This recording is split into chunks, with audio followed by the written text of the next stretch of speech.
How can I help, man, this week? Ace, man, ace. Look, we'll get on this call, we'll get that IG page sorted as well. Yeah, okay. Ads, do you want to go through sales? Do you want to go through funnels? Do you want to go through show rate? Ads and funnels, yeah. And Yeah, man, yeah. Awesome. Well, let's go from the start of generation of the lead then. Today I'll cover everything, man, on ads and the different types of funnels. All right? Because obviously you're transitioning into agency, right? yeah, So yeah. do you want to, we'll go from with it coming from like you running ads for clients, right? Okay. And then Yeah, because eventually, like, assuming everything stays the way we were planning, eventually I'm going to be running them for my business as well. You know what I mean? So there's two different types. You've got like local lead gen ads, and then you've got like the actual like international ads, which is a different story in itself. Yeah. What we'll cover today is the local lead gen, because this will be the thing that you'll be doing first. And then once you do get the cash in, you'll be reinvesting that then into ads to get more sales calls for your own business. Long story short, you have the one that I'm going to teach you about today is local lead gen ads. Okay, so the difference between local lead gen ads compared to like an agency running ads is obviously an agency will be targeting B2B. This is where we're going B2C, so business directly to consumer. So Okay. B2C funnels and ads are different to what B2B is. So I'm only going to cover B2C today, so this is applicable for this only. Now, B2B ads, obviously you know everything around the foundations of Meta itself in terms of like campaign. What we're going to go through is like how we would set this up for a local campaign rather than the B2B. So we're going to just do B2C. So what you want to do with the campaign level is you want to set campaign budget optimization. So like, let's say you want to spend, typically I wouldn't go any lower than $33 a day for clients because you just won't be able to get them results fast enough to see the ROI or return. And they'll be like, why haven't you got me a good job? Well, that's because we're spending $10 a day. Like, what the fuck do you expect? Yeah. So you want to be working with clients minimum spending like 33 minimum a day when you're first starting. So that's 1K ad spend a month. And then when they see the ROI, you just upsell them into more ad spend, and then you can up your retainer value. Simple as that. Right? So $33 a day. We allow Meta then to decide where to put the budget to, because Meta's Andrometer update, which is like the AI algorithm of knowing what works well and what doesn't, is so powerful now. As a media buyer or as someone that manages ads, which is just a media buyer, they can pretty much kick their feet up as long as the ad spend per day is not ridiculously high. If the ad spend every day is ridiculously high, you want to be adding new shit in all the time.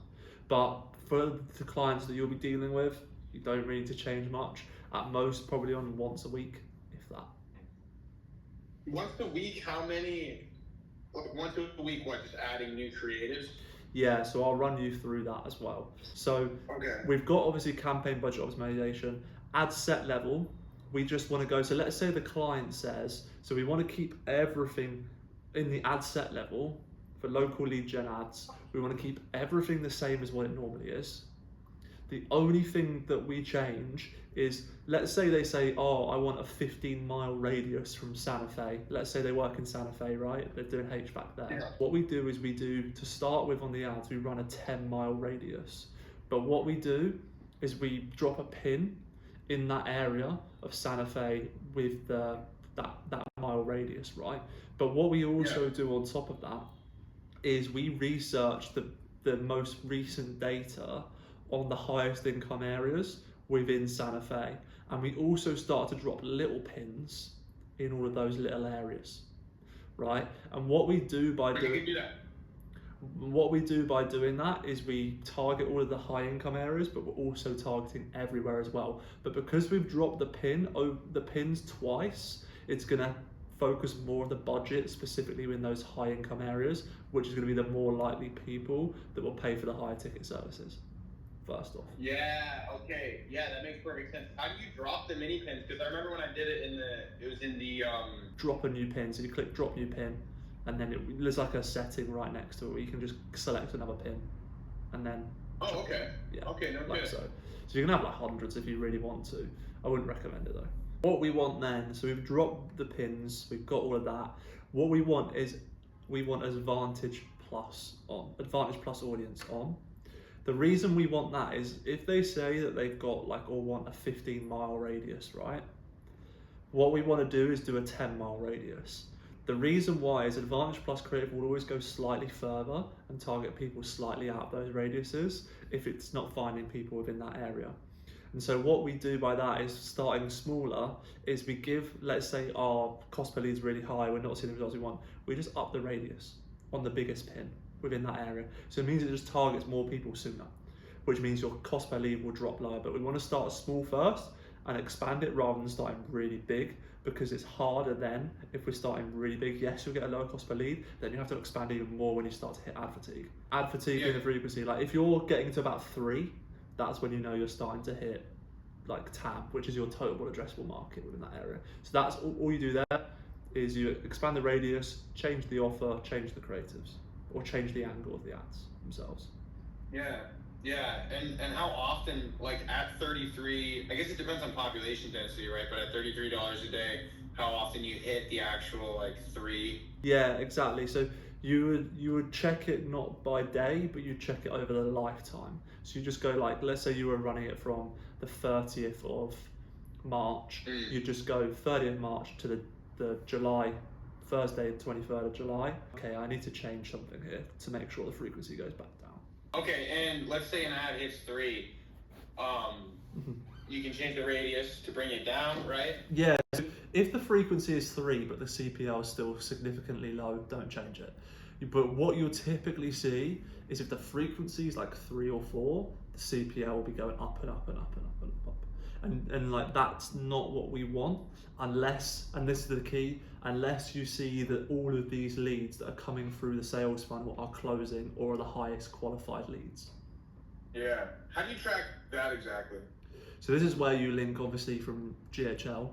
You can put tags on leads depending on ad sets and ads. So they're like, oh, this one came from ad 1, this one came from ad 2, this one came from ad 3, this one came from ad 4. And then what you can do is track the data to see, holy shit, like all of the leads that are closing are coming from ad 5. Yes, my CPL is double the rest of them, but we're gonna keep this one running. And you figure that out by just downloading that spreadsheet from the so Ads Manager. There's 2 ways you can do it. Add a tag, and this is where you add the pixel and the CAPI API stuff in as well. And then from there you'll be able to track like what ads are doing what and what's printing the most cash. Because on that CRM, remember they'll feed into there where you can have shows, closes, all of that stuff. Unqualified. And like if an ad's giving you just a shit ton of unqualified, the CPL is really low, fuck it off. You know, the biggest problem media buyers take is like, oh, this CPL is really good, but they don't know what's actually happened after the funnel once they've come through the ad. So my biggest bit of advice is track also, like, and the way you do that is by feeding it into GHL or just download the spreadsheet and compare it to the CRM in simple terms. Download the spreadsheet. Because you can just match the names up, right? Yeah, exactly. Be like, oh, holy shit, like Shenny, David, and Clive came from ad 3 and they're all closers. Yeah, well that makes sense because that's like the most important part of the actual cost per lead, right? Exactly. And then once we've done all of that, we want to have Advantage Plus placements on as well, which is in the ad set. We just want all placements on, and we just want to have it on Facebook and Instagram. Like that's where we want to show it and just have all the placements on. We just let Meta decide where everyone's going because the AI algorithm is so good. And then it comes on. So just set the radius pretty much. Yeah, that's it. And then from there, we move on to the ads, which is the fun stuff. You want to have, if you're at a budget of under $100 a day on the campaign budget, then what you want to make sure is that you are having at least bare minimum, if you're under 100, 20 creatives maximum. Max, okay. Yeah, so 20 ads, I'd go between 15 to 20.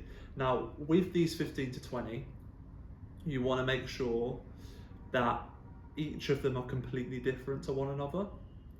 So the reason why most media buyers don't do so well is because they're still adopting the old way of running ads, which was, oh, that one's winning, I'm going to create a slightly new variation of it and put it back out. And I'm going to do 10 of those. So Meta now, instead of being like, oh, that one's a winner, what it does is it will organize all 20 of those ads into what's called like custom retargeting order, right? So it will pick up based on, like, let's say you're scrolling through your phone, right?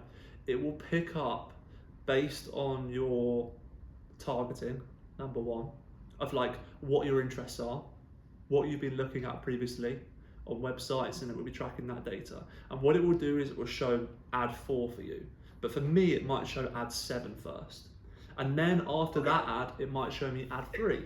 Whereas for you, it might show ad 1 based on your interest, right? So we can run the same offer, the same named offer. So for example, like 30 years savings report. That's what we've run for solar clients before, right? We can run that with every single client. But all we do is within the creative, we just change the angle.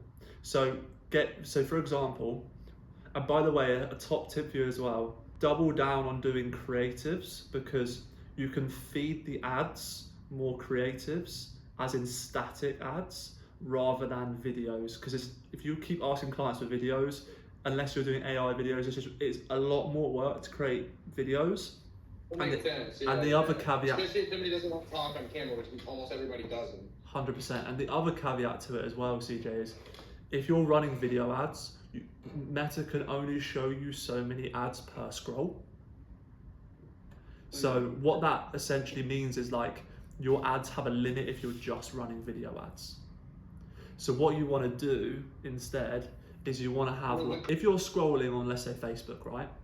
And you've just opened up the Facebook app or the Instagram app and you're scrolling, it will only be able to show you video ads. So like video reels, it will only be able to show you a certain amount per time you come into the app or on your Mac, for example.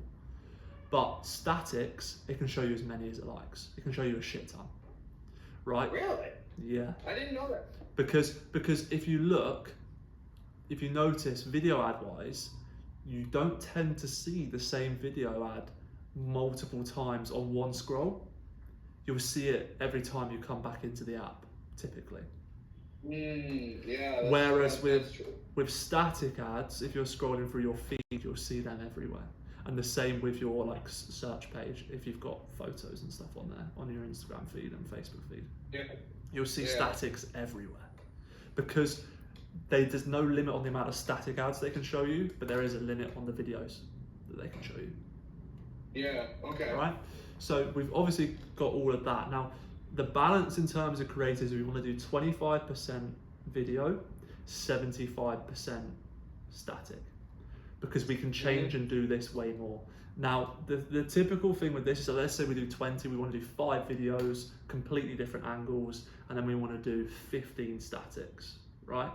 And these statics are going to be completely different. So like, we'll get your free solar quote, 30-year savings report. And what we, like, the creative is the targeting. So for example, Santa Fe homeowners, get your 30-year savings report. Or we say Santa Fe, and then we can call out a specific area, or like within Santa Fe, like some suburb part of Santa Fe.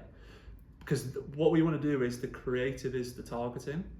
So that's what we want to use. And we can use creative for qualifying and for disqualifying. So let's say, for example, a client says to me, yeah, so typically the people that buy are always the people that own their own house, they have a boiler, or they have they've been looking at solar previously but never taken action on it, and their energy bill is above a certain watt, right?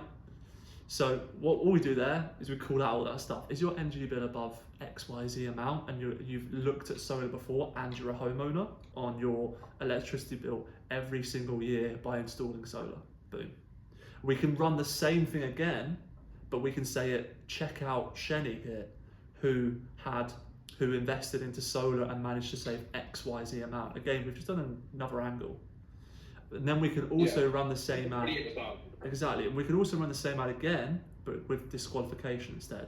Are you Are you, for example, if you do not own your home, if you do not come through this, or do not click on this, right? We're disqualifying people straight away. We're testing out loads and loads of different angles to know what works. And then what does that angle do? That kind of makes the people that qualify feel like they qualify. So one of the best ways of like getting the right people to come through funnel is actually disqualifying people.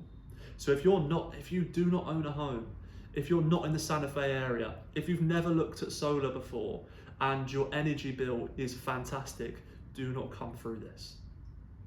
Right? What does that do? That evokes curiosity, because people are like, well, why are they telling me that instead of, like saying like what everyone else does? Because what Meta will do then is start to pick up, okay, which one's working the best for what types of people, and it will start showing ads in different orders. So like 7, 14, and 20 might be the best for this person, but then this person here it might be 4, 12, and 2 in that order.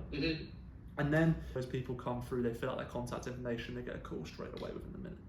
The people that click on the ad but then don't go through the funnel or don't fill out information, then this is why we run so many different angles, is because then eventually it will show you them different ads, because there'll be ads within that 20 which are retargeting ads, and these ads are people who have clicked on it but then not come through the funnel. So they'll either show them more of the same ad that they originally clicked on, or a different ad. And this is why we have so many different angles with proof on, because proof will push someone over the line to be able to come through the funnel. That makes perfect sense. I have one question. If you could clarify the maybe with an example or something, specifically the point you were making where you were talking about how you don't want to find one ad that works in this scenario and try to make one similar to that, because when your savings report, those are all sound similar, so that confuses me a little bit. But are you talking more so if the ad is blue and yellow, making a bunch of blue and yellow ads because it's working? So like for example, this one would be like red background, white text, get your 30-year savings report, click the link below to find more information. Then we run another one, check out Shenny here who had her 30-year savings report done and realised she could save XYZ amount on her electricity bill. Another one, Santa Fe homeowners, get your 30-year savings report with over 135 verified reviews on Trustpilot and Google.